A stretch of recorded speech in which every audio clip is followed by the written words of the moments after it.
Hello दोस्तों, कैसे हो आप लोग। एक बार फिर आपका रॉयल क्लासेस मेरठ में स्वागत है। और आज हम पढ़ेंगे खिलजी वंश। देखिए, अगर खिलजी वंश की बात करते हैं तो मैं आपको इसमें खिलजी वंश पढ़ा रहा हूँ। खिलजी वंश की जो है सेकंड यानी कि दूसरी क्लास है। और खिलजी वंश की इससे पहले एक क्लास हो चुकी है, वो है आपकी जलालुद्दीन खिलजी के बारे में बताया था मैंने। ठीक है, आज पढ़ेंगे हम अलाउद्दीन खिलजी के बारे में। अलाउद्दीन खिलजी एग्जाम के पर्पज से काफी इंपोर्टेंट है। ठीक है भाई। तो देखिए, अलाउद्दीन खिलजी का शासनकाल कहां से कहां तक रहा। अगर हम देखिए मैप पर चलते हैं तो ये खिलजी वंश की अगर मैं ये बात करता हूं तो ये पूरा पूरा यहाँ पर एक चलते यहाँ पर आती है दिल्ली। दिल्ली की स्थिति पाई जाती है, ठीक है ना। और ये वाला क्षेत्र आप ले लेते हैं इस साइड में पूरा पूरा यहाँ से, ठीक है। बिहार तक का जो क्षेत्र है पूरा पूरा, और ये नीचे की तरफ ऐसे इस साइड में चलते हैं यहाँ पर। तो ये वाला जो क्षेत्र है कुल मिलाकर के कहाँ तक, ये आपका आ जाता है गोवा तक। ठीक है भाई। तो गोवा तक का जो क्षेत्र है नीचे यानी कि महाराष्ट्र, और ये आपका गोवा और कर्नाटक तक इसकी सीमा मिल जाती है। ठीक है। और ये आपका गुजरात है, ये वाला जो स्थिति आपकी गुजरात की पाई जाती है, ये आपका गुजरात है इस साइड में। ठीक है ना।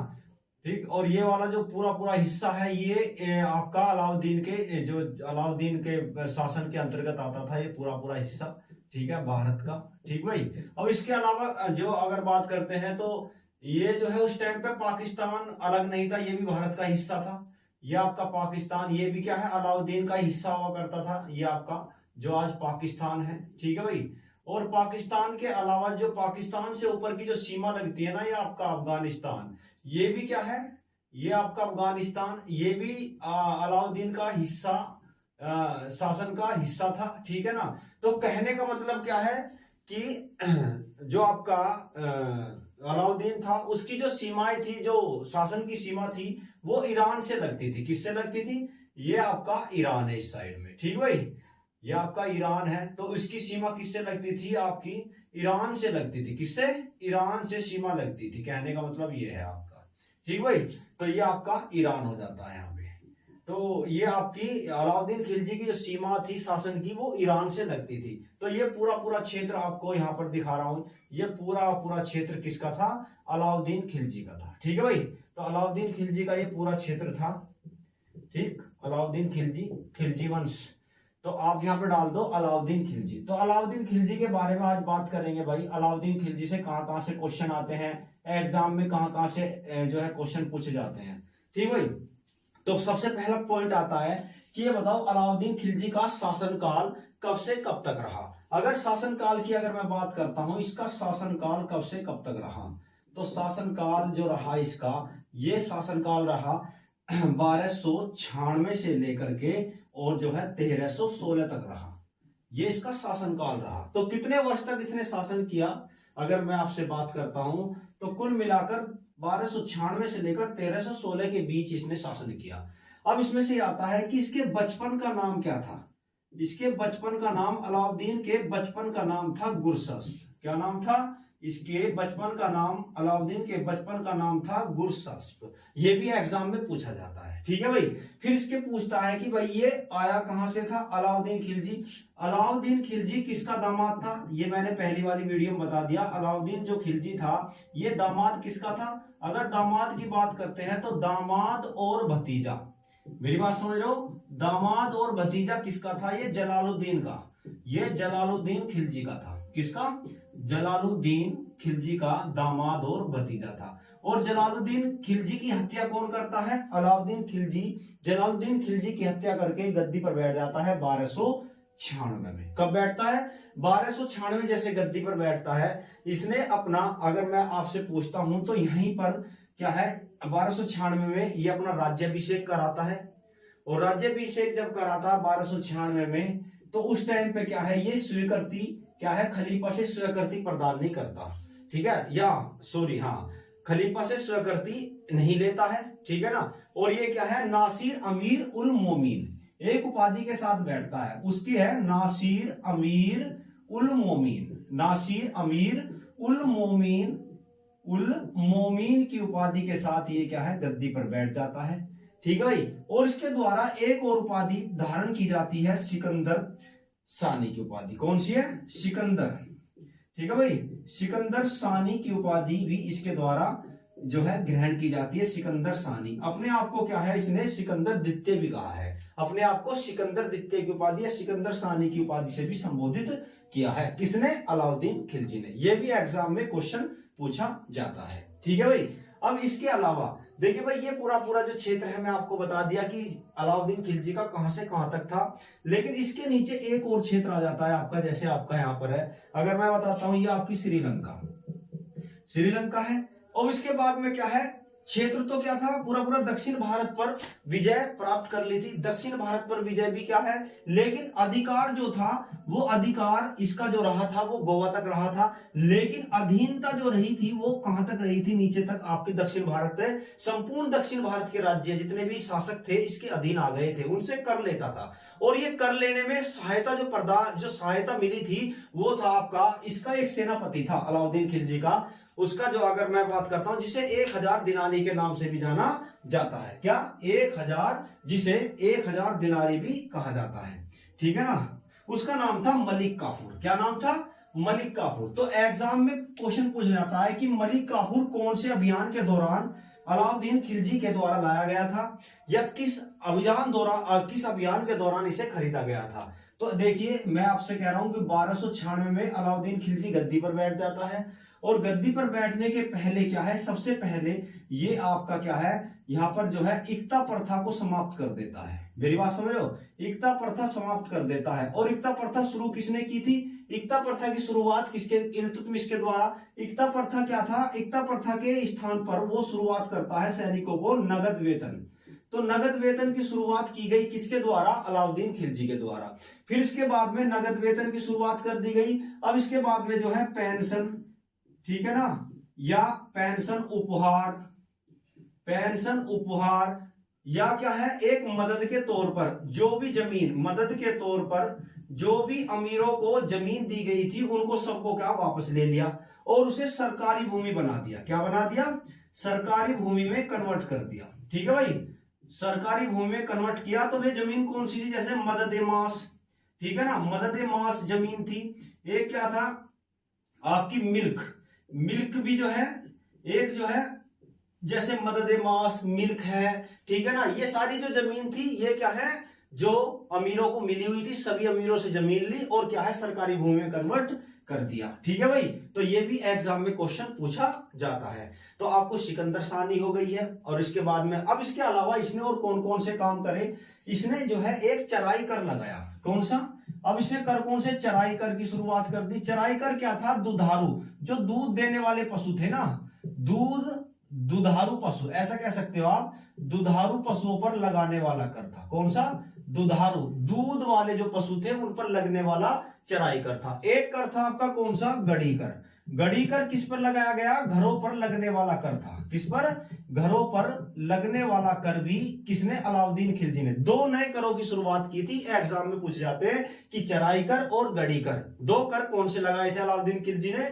चराई कर दुधारू पशुओं पर लगने वाला कर, जो दूध देने वाले पशु थे, और गड़ी कर जो घरों पर लगने वाला कर। और इसके अलावा जो थे, जैसे आपका जजिया कर, जजिया कर तो पहले से लगा हुआ रहा था, जकात भी इसके समय में था, और इसके बाद में क्या? खुम्स।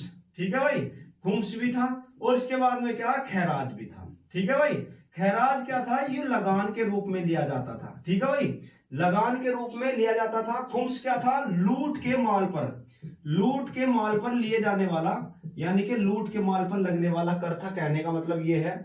जकात क्या था? ये मुसलमानों पर लगने वाला धार्मिक कर था। मुसलमानों पर लगने वाला धार्मिक कर कौन सा था? जकात था। जजिया कौन सा था? जजिया कर क्या है? हिंदुओं पर लगने वाला धार्मिक कर था। हिंदुओं पर लगने वाला धार्मिक कर जजिया कर था। जजिया कर की शुरुआत भारत में किसने की? मोहम्मद बिन कासिम के द्वारा की गई। किसके द्वारा? मोहम्मद बिन कासिम के द्वारा की गई। अब इसके अलावा और क्या आते हैं, देखिए इसके बाद में क्या है, कुछ इसके अभियान हैं। और अभियान की अगर बात करते हैं तो वे अभियान कौन कौन से हैं, तो उन अभियान के बारे में देखते हैं। तो इसने सबसे पहले क्या किया भाई? कौन सा अभियान किया? इसके समय में एक अभियान किया गया 1298 में, और वो है गुजरात अभियान। कौन सा? तो गुजरात अभियान में क्या हुआ, देखिए, तो इसके अभियान देख लेते हैं कौन कौन से अभियान थे। तो 1298 में एक अभियान हुआ, 1298, उसको बोलते हैं गुजरात अभियान। ठीक है भाई। तो गुजरात अभियान में क्या हुआ था? इस अभियान के दौरान दो सेनापति भेजे थे। एक तो क्या था? आपका नुसरत खां। कौन सा था? नुसरत, आपका भेजा था नुसरत खां, ठीक है भाई। और एक भेजा था उलुग खां। दो सेनापति भेज दिए उलुग खां, गुजरात में भेज दिए दो सेनापति, एक नुसरत खां, एक उलुग खां। दोनों ने क्या है, इसे लूटा, गुजरात को, ठीक भाई, गुजरात को लूटा। और लूटने के बाद में क्या है, यहीं से ही क्या है, इसी अभियान के दौरान मलिक क्या है, आपको क्या है, मलिक काफूर को खरीदा गया। मलिक काफूर क्या था, एक हिंदू हिजड़ा था। मलिक काफूर को खरीदा गया, खरीद के क्या है, सीधा उपहार के तौर पर क्या अलाउद्दीन खिलजी को भेंट कर दिया गया। अलाउद्दीन खिलजी ने क्या है, इसे पारंगत, काफी पारंगत कर दिया तलवारबाजी में। ये क्या है, सुल्तान के काफी करीब आ गया था, काफी विश्वसनीय बन गया था, इस पर ज्यादा भरोसा करने लगा। कौन? अलाउद्दीन खिलजी। अलाउद्दीन खिलजी ने इसे अपना सेनापति बना लिया। सेनापति के रूप में मलिक काफूर ने पूरे दक्षिण भारत को रोन डाला, ठीक है ना, और सभी को क्या है, कर देने के लिए मजबूर कर दिया, ठीक है ना। और इसे जब खरीदा था तो 1000 दिनार में खरीदा था। कितने में? 1000 दिनार में खरीद कर लाया था नुसरत खां, ठीक है। इसलिए क्या है, इसे मलिक काफूर को 1000 दिनारी के नाम से भी जाना जाता है। मलिक काफूर कौन था? ये क्या है, एक हिंदू हिजड़ा था, ठीक है ना। क्या था? एक हिंदू हिजड़ा था। और ये काफी जो है एक बड़ा योद्धा भी बन गया था, ठीक है। अब इसके बाद में क्या हुआ, ये कौन से अभियान के दौरान खरीदा गया? गुजरात अभियान के दौरान खरीदा गया था, ठीक है भाई। अब इसके अलावा और कौन सा अभियान था? एक अभियान और किया गया, और वो अभियान कब किया गया? 1301 में किया गया, और वो है रणथंभौर अभियान। रणथंभौर अभियान में अगर बात करते हैं, वहां का जो राजा था, वहां का राजा था हमीरदेव। कौन था भाई? रणथंभौर की स्थिति कहां पाई जाती है? अगर मैं बात करता हूं आपसे, एक अभियान था रणथंभौर, ठीक है भाई। तो रणथंभौर की स्थिति आपकी कहां पर है? यहां पर राजस्थान है। तो राजस्थान में रणथंभौर की स्थिति पाई जाती है। और यहां पर था एक राजा हमीरदेव। क्या नाम था उसका? हमीरदेव। हमीरदेव पर चढ़ाई क्यों कर दी अलाउद्दीन खिलजी ने? क्योंकि इसके पास जो है एक मंगोल विद्रोही रह रहा था। मंगोल आक्रमण बहुत ज्यादा हुए थे इसके समय में, और एक मंगोल विद्रोही इसके क्या है, हमीरदेव के पास रह रहा था। तो हमीरदेव ने उसे देने से मना कर दिया मंगोल विद्रोही को, और सीधा जो है हमीरदेव पर चढ़ाई कर दी। और हमीरदेव क्या है, इस युद्ध में क्या वीर गति को प्राप्त हो गया, और रणथंभौर किसके अंडर में आ गया? अलाउद्दीन खिलजी के अंडर में आ गया, ठीक है भाई। ये आपकी घटना है, कब की है? 1301 की है। कब की? 1301 की। फिर इसके बाद में 1303 में एक और आक्रमण करता है, 1303 में, और ये जो है ज्यादा ही पॉपुलर है, वो है चित्तौड़ आक्रमण। कौन सा है? चित्तौड़ आक्रमण है। चित्तौड़ अभियान भी कह सकते हो। चित्तौड़ पर आक्रमण करता 1303 में। और यहाँ का जो राजा था वो शासक कौन था? उसका राजा का नाम था राजा रतन सिंह। क्या नाम था भाई? राजा रतन सिंह था। और राजा रतन सिंह की जो पत्नी का नाम था, उसका नाम था पद्मावती। क्या नाम था? पद्मावती। पद्मावती जो है काफी सुंदर थी। पद्मावती काफी सुंदर थी। इसके काफी चर्चे सुने थे अलाउद्दीन खिलजी ने, और इसे अपनी पत्नी बनाना चाहता था। मेरी बात समझ रहे हो? इसे अपनी पत्नी बनाना चाहता था पद्मावती को। इसलिए क्या है, इस पर क्या है, चित्तौड़ पर उसने आक्रमण कर दिया। लेकिन चित्तौड़ काफी जो है सुसज्जित और संगठन एक जो है किला था, जिसको जो भेद पाना बड़ा ही मुश्किल था। किसको? अलाउद्दीन खिलजी को। अलाउद्दीन खिलजी ने कम से कम क्या है, इसका 1 महीने तक क्या घेरे डाले रखा। और उसके बाद में क्या है, एक सेनापति ने, राणा रतन सिंह के एक सेनापति ने धोखा दे दिया, और क्या है, चुपके से उसे चाबी दे दी। और जैसे ही चाबी दी, वैसे क्या है, राणा रतन सिंह क्या है, सामने आकर जो है दोनों का युद्ध हुआ। राणा रतन सिंह वीर गति को प्राप्त हो गया। और इसके बाद में जब उसकी रानी को पता चला कि मेरा जो है ऐसा जो है मेरा जो राजा मर चुका है, तो इसने जो है राजा क्या है, राणा रतन सिंह की पत्नी पद्मावती ने क्या है, अपनी दासियों के साथ जौहर कर लिया। और इसके बाद क्या है, अपने जो है शरीर को उसने छूने नहीं दिया अलाउद्दीन खिलजी को। अलाउद्दीन खिलजी को इसका बड़ा ही दुख हुआ, ठीक है ना। जिस सेनापति ने चाबी उसको पकड़ाई थी, उसको भी क्या गर्दन अलग कर दी, ठीक है ना। लेकिन क्या है, चित्तौड़ पर किसका अधिकार हो गया? चित्तौड़ पर अधिकार हो गया आपका किसका? अलाउद्दीन खिलजी का। और चित्तौड़ का नाम बदलकर खिजर खिरजाबाद रख दिया। क्या रख दिया? खिरजाबाद रख दिया। खिरजा अगर बात करते हैं तो खिज्र खां के नाम पर रखा गया था। और खिज्र खां क्या था, इसका एक बड़ा पुत्र था, किसका, अलाउद्दीन खिलजी का। ठीक भाई, तो ये सारी चीजें आपको समझ में आ गई होंगी। उसको जीतने के बाद इसका नाम खिरजाबाद रखा गया। और इसके बाद में क्या है, फिर इसके बाद 1304 में इसने एक सीरी का किला बनाया, सीरी का किला। और सीरी के किले की स्थिति दिल्ली में पाई जाती है, महरौली में। और ये क्या है, मंगोल आक्रमण के जब मंगोल आक्रमण हो रहा था उस टाइम पर क्या है, ये उसके लिए बनाया गया था ताकि जो है अपनी सेना को सुरक्षित रखा जाए। ठीक है ना। तो सीरी के किले को बनाया 1304 में। और 1304 में जैसे बनाया तो इसे 1304 में जो सीरी को अपनी राजधानी बना लिया था। तो ये क्वेश्चन आता है कि एग्जाम में कि अलाउद्दीन खिलजी ने सीरी को अपनी राजधानी कब बनाया, 1304 में बनाया। ठीक भाई। अब इसके अलावा और भी जो है, इसके अलावा और इसने क्या क्या किया अगर बात करते हैं, इसने अलाई दरवाजे का निर्माण कराया। अलाई दरवाजे की स्थिति कहां पाई जाती है, अलाई दरवाजे की स्थिति भी कुतुब मीनार के परिसर में पाई जाती है। ठीक है भाई। और इसके बाद में हजार खंबा महल का निर्माण भी कराया अलाउद्दीन खिलजी ने। हजार खंबा महल, अलाई दरवाजे का निर्माण, सीरी के किले का निर्माण। और अगर आपसे पूछता है, एग्जाम में आता है कि अलाई दरवाजा एक ऐसा है अलाई दरवाजा जो है आपका, अलाई दरवाजा तुर्की कला का सर्वश्रेष्ठ उदाहरण है। अलाई दरवाजे की स्थिति भी कुव्वत उल इस्लाम, मैं आपसे कहता हूं कुव्वत उल इस्लाम मस्जिद के दक्षिण में पाई जाती है। एग्जाम में पूछा गया क्वेश्चन है। अलाई दरवाजे की स्थिति कहां पर है, कुव्वत उल इस्लाम मस्जिद के दक्षिण में पाई जाती है। ठीक है ना। और ये तुर्की कला का सर्वश्रेष्ठ उदाहरण है आपका अलाई दरवाजा। ठीक भाई, अलाई दरवाजा। इसके बाद क्या हुआ, इसने जो है बाजार नियंत्रण मूल्य प्रणाली को भी अपनाया। बाजार नियंत्रण मूल्य प्रणाली क्या थी, ये केवल दिल्ली में अपनाई गई थी।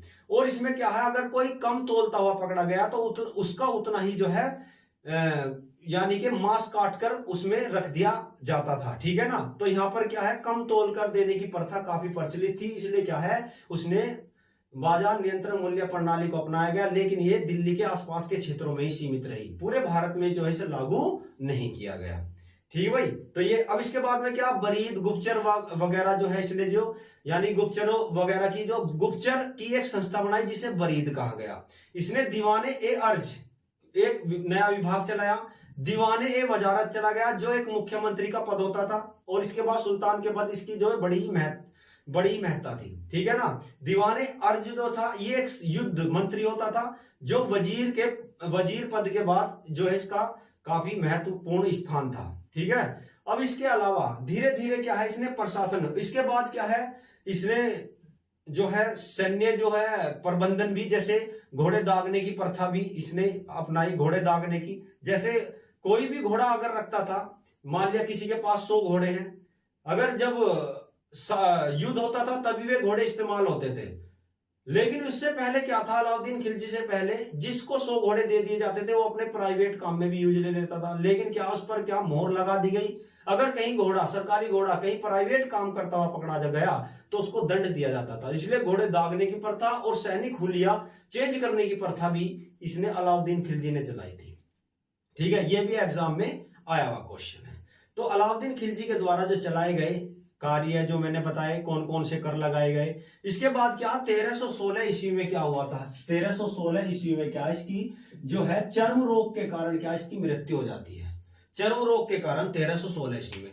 1316 ईस्वी में जैसे क्या है, बीमार पड़ता है। और बीमार पड़ने के बाद में इसका छोटा पुत्र होता है शिहाबुद्दीन उम्र, वो 5 वर्ष का होता है। और 5 वर्ष के जो लड़का था वो मलिक, जो आपका मलिक काफूर था, उसके कहने पर क्या है, उस 5 वर्ष के लड़के को गद्दी का उत्तराधिकारी बना देता है। और उसके तुरंत बाद ही क्या, जैसे उसका उत्तराधिकारी घोषित करता है, कुछ समय के बाद क्या है, अलाउद्दीन खिलजी की मौत हो जाती है। और मौत होने के बाद में क्या, 35 दिन तक उस बच्चे को उत्तराधिकारी के रूप में मान्यता देकर क्या है, इस पर जो शासन करता मलिक काफूर करता 35 दिन तक, जो एक हिजड़ा था। ठीक है ना। फिर उसके बाद में इसका तीसरा पुत्र आता मुबारिक खिलजी। मुबारिक खिलजी जो है इस हिजड़े की, जो मलिक काफूर था, जो सेनापति था, इस हिजड़े की मलिक काफूर की हत्या कर देता है। और जो 5 वर्ष का जो लड़का था उसे अंधा करके कैद में डाल देता है। और इसके बाद मुबारिक खिलजी बैठता है। तो मुबारक खिलजी का जो शासन था वो शुरू होता है 1316 में, और 1316 में होता है 1320 तक बना रहता है। कौन? मुबारक, क्या है आपका? मुबारक खिलजी। क्या नाम है इसका? मुबारक खिलजी था इसका नाम, ठीक है ना। तो मुबारक खिलजी का शासनकाल 1316 से 1320 तक शुरू होता है। और 1300 ये ऐसा था, एक विलासी था, ये एक इसका जो स्वभाव था एक स्त्री की तरह था। ये क्या, कभी कभी क्या है, स्त्री के कपड़े पहन लेता था, कभी दरबार में नंगाई दौड़ जाता था। तो इसका सेनापति इससे काफी जो परेशान हो गया था। उस सेनापति का नाम था खुसरो शाह। क्या नाम था उसका? उस सेनापति का नाम था खुसरो शाह। तो खुसरो शाह काफी परेशान आ गया था कि यार मेरा जो है ये राजा किस टाइप का व्यवहार का, कैसी सोच का है। तो इसने जो है, खुसरो शाह ने क्या है, मुबारक खिलजी को क्या है, एक दिन क्या है, मौत के घाट उतारने की प्लान बना लिया, और सीधा जो है रात में क्या है, इस पर अटैक कर दिया। मुबारक खिलजी जब इस पर अटैक किया तो खुसरो शाह की छाती पर आकर बैठ गया। कौन? मुबारक खिलजी। इसे बड़ा हुआ, लेकिन क्या इसके एक सेनापति ने क्या है, अचानक ही क्या है, इसको जो है पीछे से वार कर दिया और मुबारक खिलजी मारा गया। और इसके बाद में क्या है, खुसरो शाह गद्दी पर बैठा। खुसरो शाह जैसे ही गद्दी पर बैठा तो ये 4.5 महीने तक रहा था, बस 1320 में बैठ गया। कब बैठा? 1320 में गद्दी पर बैठ गया खुसरो शाह। और खुसरो शाह 4.5 महीने के लिए बैठा था। और ये क्या था, ये हिंदू से बना एक मुसलमान था। इसलिए क्या है, कुछ अमीरों ने, अमीर का मतलब जानते हो, देखिए सल्तनत में अमीर को ही, अमीर जो थे वे मंत्री थे। तो कुछ अमीरों ने क्या है, इसके विरुद्ध क्या अफवाहें फैला दी कि ये क्या है, अब जो हमारा इस्लाम धर्म खतरे में है, और एक क्या है, हिंदू से बना मुसलमान एक क्या है, सुल्तान बन गया है। तो इसको भी क्या है, यहां पर एक क्या था, एक सेनापति था, वो था गाजी मलिक। क्या नाम था? गाजी मलिक। तो गाजी मलिक ने क्या काम किया, खुसरो की क्या हत्या कर दी, ठीक है ना। और इसके बाद में जो है एक वंश की शुरुआत करता गाजी मलिक, उसका नाम था ग्यासुद्दीन तुगलक। और ग्यासुद्दीन तुगलक ने क्या काम किया, एक तुगलक वंश की स्थापना की। अब इसमें से एक क्वेश्चन हो रहा था कि खुसरो शाह ने कौन सी उपाधि धारण करी थी, तो पैगंबर के सेनापति की उपाधि धारण की थी। तो एक क्वेश्चन है, पैगंबर के सेनापति की उपाधि किस सुल्तान के द्वारा धारण की गई? पैगंबर के सेनापति की। तो ये एग्जाम में क्वेश्चन पूछा जाता है, वो की थी आपके खुसरो शाह ने। और खुसरो शाह किसका सेनापति था? मुबारक खिलजी का, ठीक है भाई। तो ये अगर आपको क्लास अच्छी लगी हो तो आप इसे लाइक करना, शेयर करना और सब्सक्राइब जरूर करना। जो नेक्स्ट जो क्लास होगी वो आपकी होगी तुगलक वंश की, ठीक है ना। तो ओके बाय, फिर मिलते हैं नेक्स्ट क्लास।